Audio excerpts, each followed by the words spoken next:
What's up YouTube? Jeff back again here from High on Android, dopetechdaily.com, and today I'm coming at you guys with my full review of the Blackberry Priv. Now you guys saw me do the unboxing. I also did some initial impressions after 24 hours. And today I've been using this phone for about 17 days now, a little over 2 weeks, and I wanted to give you guys the full review. Now, first of all, a few things about this review. Just to make it clear for everybody who's watching, I am an Android user primarily, even though I have an iPhone. So this video review is really going to be a review from an Android user's point of view. So if you don't want to see an Android user's point of view, this would probably be the best time to stop watching. A lot of people commented on the previous video several things about me being biased towards Android. Of course, I'm an Android user. This is my personal channel, not bought and paid for by anyone. I paid for this with my own money. So I'm giving you my opinion and my thoughts. So that's exactly what this review is going to be all about. Now, of course, I'm going to mention some things that might appeal to people who are previous BlackBerry users, but this is going to focus from the Android side. And also, another thing to note about this review is it's probably going to be pretty long. So if you want to check out the outline that's below in the description, you can skip around and go to whatever point you want to go. It's definitely going to be kind of a long review, and so you might want to skip around, and that's fine. I will provide the outline for that reason. All right, so let's go ahead and get into the review. I want to start off with the build quality. Now, this is a very well built phone. There are a few things about it that people have complained about, and I've noticed them as well. If you press on the back here below the BlackBerry logo, there's a little creak or a little hollow point here. This is where the battery cover doesn't completely sit flush with the back of the phone, so you can actually press this in and it feels like it's not quite sturdy like it should be.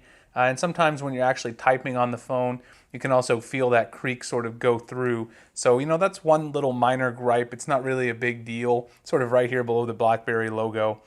But overall, this phone is very solid built. One other thing that I can complain about a little bit is the speaker grill. If you carry this in your pocket, you're going to get some lint caught down here. You're going to get some dust caught down there. But that's going to happen with any phone. But it does happen especially quite a bit on this phone. You guys can probably see there's a little bit of lint and dust down there already, even though I tried to clean it out before the video. The matte back on the phone here, it's got this sort of grippy material that's not sticky. And one thing I like about that is that it makes the phone really easy to hold. This is not going to slide out of your hand. But also this back part does not collect dust or particles when it's in your pocket. So you don't have to worry about this sticking to anything. But it's also so grippy that if you're holding it in your hand, there's no way you're going to have to worry about this dropping. It's very unlike an iPhone or a Galaxy S6, which is super sticky and people are always worried about, is it going to slip out of my hand? No concerns here at all with the Blackberry Priv. Now, of course, the other thing that comes into play with the build is the keyboard. The keyboard is super sturdy from a physical standpoint. You will notice when you slide out the keyboard, it makes the phone quite tall, but the keys are really tactile. They're raised up like a regular, BlackBerry keyboard that you would expect. And overall, it just feels super sturdy when you're typing on this keyboard. Definitely doesn't feel cheap at all. This is a super premium physical keyboard experience. So overall, I really like the build of the phone because of the slightly curved back. You guys can sort of see there the slightly curved back and also the slightly curved edges on the front. This phone is incredibly easy to hold in the hand. It's really easy to reach across the screen. Even if you have smaller hands, this phone shouldn't be unmanageable for you. The curves on the front and the back make it really, really easy to hold, really easy to use. So I love the build quality. Just a few complaints about the little hollow sort of creak on the back. You guys can sort of hear it as I press in there. And then the dust on the speaker grill. Those are just two minor little things. Now again, one other thing to mention, just because I say something is a complaint doesn't mean I don't necessarily dislike the phone. I'm just pointing out some small things that may annoy you. Now let's talk about the keyboard. So that's the next thing going to the build, and obviously this is one of the primary features of this phone. So I want to mention the keyboard and some of its features before I get into the overall other build quality aspects. The keyboard has a lot of great features. Even if you're not used to using a physical keyboard, it's pretty easy to get used to. It's definitely going to take some getting used to if you're used to using software keys. But the keys are raised up. Even if you have sort of big thumbs like me, you can definitely use this guy. And the other thing is, this is not just a keyboard. It's also got sort of this capacitive swipe gesture, so you can swipe left to right. Also, if you go in here and you're on a web page, you can slide up or down. So you can slide up or down. And you can sort of use it as a trackpad if you don't want to use it as a physical keyboard.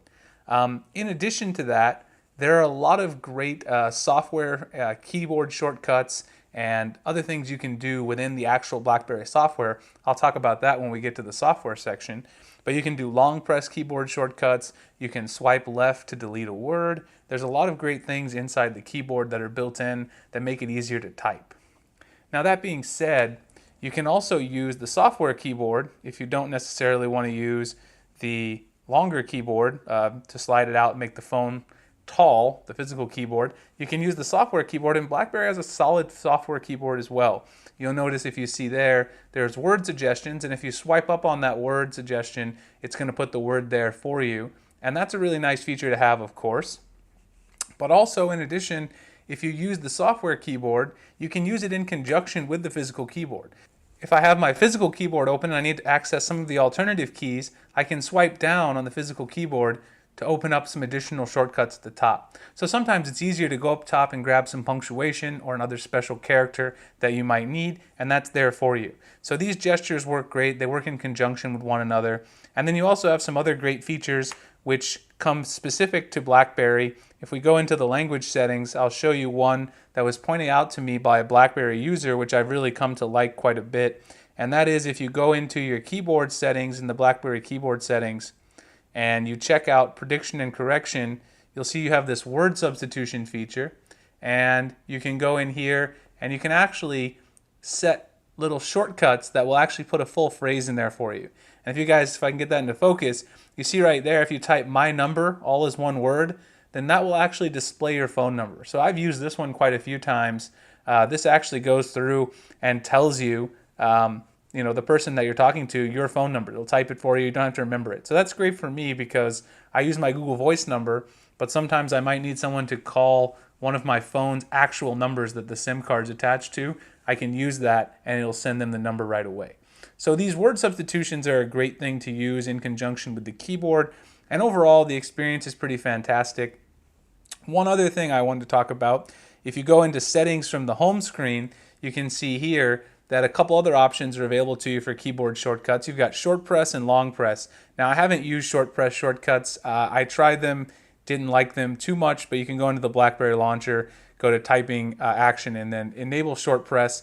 A lot of BlackBerry fans are probably going to like those, but I have used the long press shortcuts, and mainly what you can do with this is if you're at the home screen, you can slide out the keyboard, and I can long press A, for instance, and it opens up the Amazon app. So these long press keyboard shortcuts have actually been a way that I've started using the physical keyboard more, even though I still prefer the software keyboard. So I've tried using the physical keyboard. I like having it there, and I've mainly been using it as a trackpad to scroll, and then also been using the long press keyboard shortcuts to quick open apps from the home screen. So that's another option that's there for you. So overall, I think the keyboard experience is really good. I have stuck with using the software keyboard for the most part, but as you can see, I have not installed a third-party keyboard. This BlackBerry keyboard is actually quite solid. I've really gotten used to it. I like having these suggestions here to swipe up, and I think I might actually make this my main software keyboard. We'll see. I still like the Google keyboard as well, but this BlackBerry software keyboard is solid. So if you're an Android user and you want to try and install a third-party keyboard right away, I would say give the BlackBerry keyboard a chance and see what you think of it. And again, if you really want to try a physical keyboard, it's there. I tried it. I still type a lot faster with the software keyboard, so that's what I've went with. But there obviously are other uses for the physical keyboard other than just typing, as I just mentioned. All right, so that's the build and the keyboard. The next thing I want to talk about are the speakers. Now the speakers on here, you can see you have two grills. There's one down here that's much bigger, and then at the top up here you've got this smaller speaker grill. So you do have two here. And the speakers on the Blackberry Priv are actually some of the best speakers I've used on an Android phone. I would say in terms of loudness, these speakers only come behind the Nexus 6 and the HTC One M9 in terms of their loudness. But in terms of their clarity, I would say they're unrivaled in terms of the overall sort of the sound that comes out of it, super clear. So if you're going to use this phone without headphones to watch YouTube videos, watch Netflix, listen to music, and you don't want to bring a Bluetooth speaker, this is definitely one of the best phones that you can possibly get. The only downside, again, being this bottom speaker grill is prone to getting dust and other things trapped in there. but again, not a huge problem. The next thing I want to talk about is the screen quality. So that's another thing to do with the hardware. Now you guys can see here, you can see this beautiful wallpaper, material wallpaper I have. I will link my wallpapers and my icons. I believe this is the materialistic icon pack down below. But you can see this thing has beautiful, vibrant colors, very saturated. It's an AMOLED panel. The text is also super sharp, as you guys could probably see when I went into my Hangouts conversation. And the blacks are incredibly dark. So overall, this screen display is one of the best in the business. I would say the Note 5 and the Edge Plus come out a little bit ahead, mainly just because in super bright conditions, like here in the Arizona sun, this display doesn't get quite as bright as the Samsung panels with the outdoor mode. It's definitely still usable, but it's definitely not quite as bright. On the other hand, the viewing angles on here are quite good. I would say they're just as good as the Note 5 and the Edge Plus. But the one thing that makes this a better experience from the screen perspective is that the curve here is more subtle on the sides, which is great. And that actually makes this a lot easier to hold in the hand. So in terms of what they decided to do with the curved edges, it's definitely not as sharp feeling as the Edge Plus or the S6 Edge from Samsung. And to me, that's a huge benefit of the Priv. So overall, the screen quality is excellent. Again, I think the Samsung phones are a little bit ahead in terms of how deep the blacks are. They're a little more saturated again on the Samsung phone, but this one is great, and it's probably just behind those phones in those areas. And of course, nothing beats the outdoor mode for the Samsung phones in terms of brightness, but this one works just fine. I think it's above the Nexus 6P in terms of its outdoor usability due to screen brightness. So the next thing I want to talk about here is the software on the Blackberry Priv. Now, of course, one of the downsides of the software of the Blackberry Priv, if we go in here and take a look really quick, we go into About Phone, you can see here that the Priv is running Android 5.1.1. Now, of course, Samsung's flagships also release with 5.1.1, so you might say that's not a huge problem. But of course, the main downside is we don't have a track record for BlackBerry in terms of releasing Android updates. So we don't know when this phone's going to get Marshmallow. BlackBerry has said it's going to come sometime after the new year, so you can expect to get this sometime in 2016. We don't know exactly when that will be though. So of course, that's one thing that's sort of the Nexus 6P has over all of these phones, is that you already have Marshmallow on board now. Now that's not a huge problem. Again, I'm just mentioning these things so that people know, so people are aware. The next thing is, this is a relatively stock build of 5.1.1, so most Android users who enjoy stock Android will be pretty happy. And all of the tweaks that BlackBerry have made to the software are pretty much welcome enhancements that don't cloud the Android experience, and you have the freedom to sort of remove those if you want. Now, one thing I talked about with the software quite a bit in my original impressions that a lot of people were offended by was the splat icons. So I said I didn't know if I like these very much, and you can see what they are. They're these icons that let you sort of sort through your notifications. You can filter it only by certain apps. So you got Periscope, you got your Google app, YouTube, BlackBerry Hub, and then Gmail. So you can see I've got all my different apps there, and I can sort of filter through them. Now I've decided that I really do like these splat icons quite a bit. I found them to be useful. The one thing that I still don't like about them is I wish that when I was actually in here using splat icons at the top with my notification tray, that I could just swipe away an entire splat icon. But you can see there's no way to swipe away an entire one, so even when I'm sort of look here, right, I wish I could just swipe away the icon itself. Now, of course, you can go in and clear, right, if I go into Google, for instance, I can clear all the ones in that one splat, but it would be nice to be able to swipe away the icon. Now, is that a deal breaker? No. Is that even a big deal? No. I'm just being picky, giving people some things that I found interesting about the BlackBerry software. But overall, I like the splat icons. It's definitely nice to be able to filter your notifications, especially if you have a bunch. Like as you can see right now, I have quite a few apps that have notifications. The only ones that are a little annoying are things like having the Google Play Services icon there for Android Wear, because that makes it look like I have a notification when really it's nothing important. That also happens with the Google app if you use Google Now for sports scores and things like that. That's the only time when it's annoying. And also these little red asterisks that you get inside the folder, that's a little annoying because it only shows you that one of the apps in there have a notification, and I don't know which one unless I go up here and pull down my notification shade. So overall, the splat icons, I've gotten accustomed to them. I like them overall, and I don't have any complaints. I think they are useful, and I will continue to use those. I have not installed a third-party launcher yet, so that's a good sign for BlackBerry's launcher and their software. The next thing is the pop-up widgets. This is one thing I didn't talk about in the original impressions because I hadn't had a chance to use them yet. If you go in here to your settings on the home screen, you can enable pop-up widgets. You guys see it right there. And what that'll let you do is if you have an app that's compatible, I can now swipe up on my app and then I get my widget right there. You can choose which widget you want to have. Here I have my Twitter feed on Phoenix, and then you can also see your emails. You can also see your emails in Gmail just by swiping right up, and now I've got my list of recent messages. So this is really useful, and I found this to be one of the best features. Also with Calendar, just swipe up and see your schedule. This is one of the best features they've baked into the launcher. Now there are other third-party launchers on Android that have been able to do this for a while, but that doesn't make this any less impressive, and I really enjoy using the pop-up widgets overall.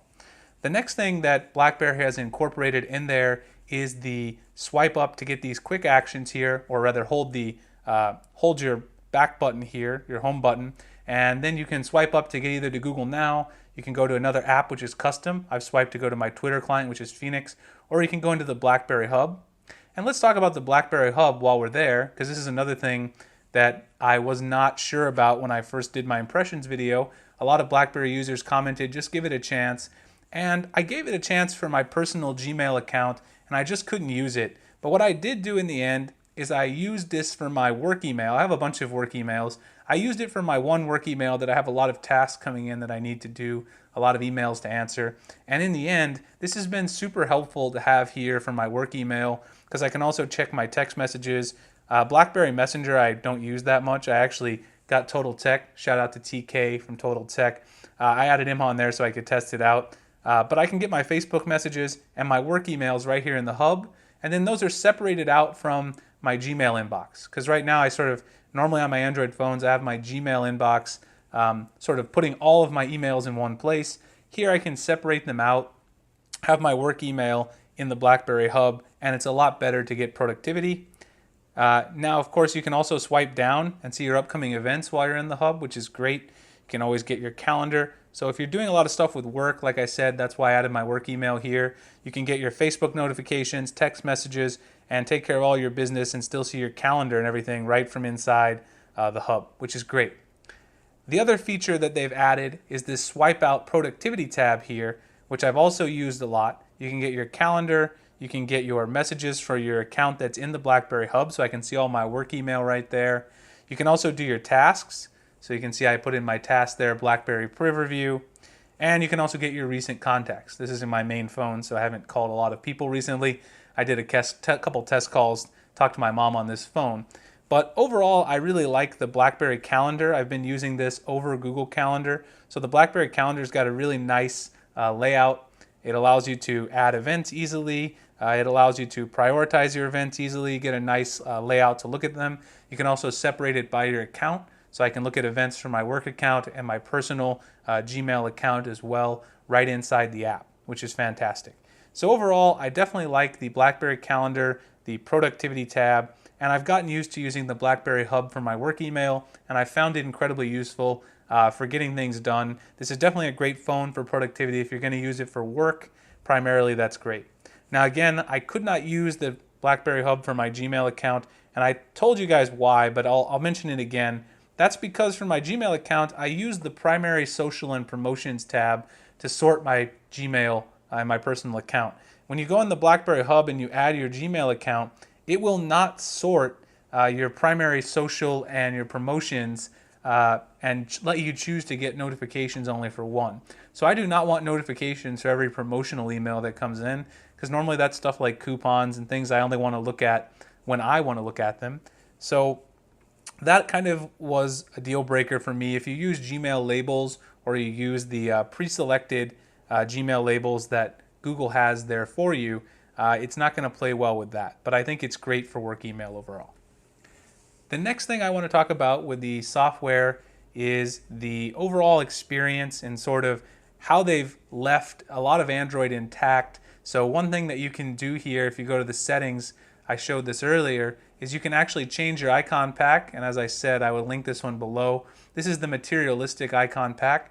I love using custom icon packs, so the ability to have that on the stock launcher is really a big deal to me. So that has sort of made me not change my launcher. At the end of the day, I have had no reason to change from the stock BlackBerry launcher. It lets me change my icon pack. It's a relatively stock build of Android. It's got all these additional customizations. You can get your widgets. You can also grab a lot of cool shortcuts here. If you're using a lot of things like composing an email, again, if you're using this as your business phone, there's a lot of great shortcuts you can add to the home screen. And overall, everything here that BlackBerry has added on to stock 5.1.1 is something that you can sort of turn off or change directly from the stock launcher. The only thing would be these little asterisks. If you don't like those, then you may have to switch to a third-party launcher. But I haven't found that to be a deal breaker, and currently I have no intention of installing Nova or Apex launcher on here. I found the BlackBerry launcher to be sufficient. So overall, in terms to wrap up the software, I think they did a great job of satisfying Android users who would come and grab this phone, and also bringing BlackBerry users into sort of a familiar territory to get them accustomed to Android. So that's overall the software fantastic. I really like the software. BlackBerry did an excellent job on this phone. Continuing right along, let's now talk about the camera performance on the BlackBerry Priv. Now the first thing to say about this phone is that the rear camera on this phone is absolutely terrible. So the rear camera here has a 2 megapixel sensor, which in 2015 is just not good enough for any camera on an Android flagship device, at least in my opinion. If you want to take selfies with this phone, it's going to be pretty difficult. I took some somewhere. Let's see if I can find one of the selfies I took with this phone, or tried to take. Here's one of the ones I tried to take. Now it's hard to see through the video, but overall this thing has a lot of noise, and this was taken outdoors in the daylight, so of course you can see things okay. I tried a couple of attempts, but overall there's a lot of noise, there's not a lot of detail, and if you try to take a selfie with this front-facing camera where there's low light, it's just not going to happen. It's almost impossible. On the other hand, while the front-facing camera is absolute trash, BlackBerry should have done better with that, the rear-facing camera is awesome. So you can see here a few shots I took of the Arizona State campus. These are a few shots I took outdoors. Let's see if I can find a couple of the shots I took that were over at, here's an indoor shot I took of a salad. A lot of these shots have just got fantastic detail. Obviously, they're not going to translate very well through the video itself. But if you guys want to follow me over on Instagram, I always post camera test shots from all of the phones I review. And a couple of my favorites I took with the Priv. Here's one I took at the Grand Canyon University flower bed, the beautiful purple and white, and the colors are really well reproduced. It's got excellent saturation and clarity. On auto mode, I think this is really one of the best cameras you can get today. And there's another shot I took over at Grand Canyon University. And then there's one more I took right here of the antelope, which is fantastic. So if you guys want to follow me on Instagram, I'm at jspring86 over there. But overall, this camera, in terms of its rear camera, the quality is some of the best. As long as you have it here on HDR Auto and you're shooting on HDR Auto, this camera takes some excellent point and shoot photos. So I definitely recommend the camera in terms of the front camera. The rear camera is absolute garbage. I think if I'm going to place this in terms of overall Android performance, the Note 5 still has a better camera just as a point and shoot, and the G4 and V10 can probably take better shots on manual mode, but definitely not on their auto mode. But the BlackBerry Priv is definitely, in my opinion, the second best sort of point and shoot Android flagship. I'd put it right there behind the Galaxy Note 5 in terms of its point and shoot ability. It does a really great job indoors, it does a great job outdoors, and even in low light it does a pretty damn good job of capturing good detail. So you can see here there's a shot I took on an overcast day. The details are all still really kept pretty nice. I definitely like this camera, and I think they did a great job in terms of the still shots. Now with the video, there are a couple of issues, and one of those issues has to do with what type of frame rate you want to shoot in. So if you're shooting in 1080p 30, which you can see I've got it set to right there, this video camera does fantastic. It takes shots that are stable, it takes shots that are going to give you great detail, and it takes shots that are very clear. Now, if you bump that up to 1080p 60 or 4K, it definitely loses that stabilization. So BlackBerry has added in some enhanced stabilization, which only works in 1080p 30 frames per second.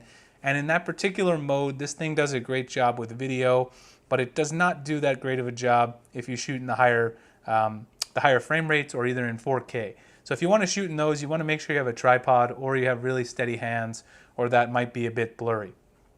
Now, one thing that's great, of course, also about this phone is that you have the ability to save this to an SD card. So if you want to take a lot of 4K videos or even HD videos, you're going to want to use that. Overall, the bottom line on this camera, I think obviously the V10 takes much better video with its manual mode video. It's going to be the top dog there.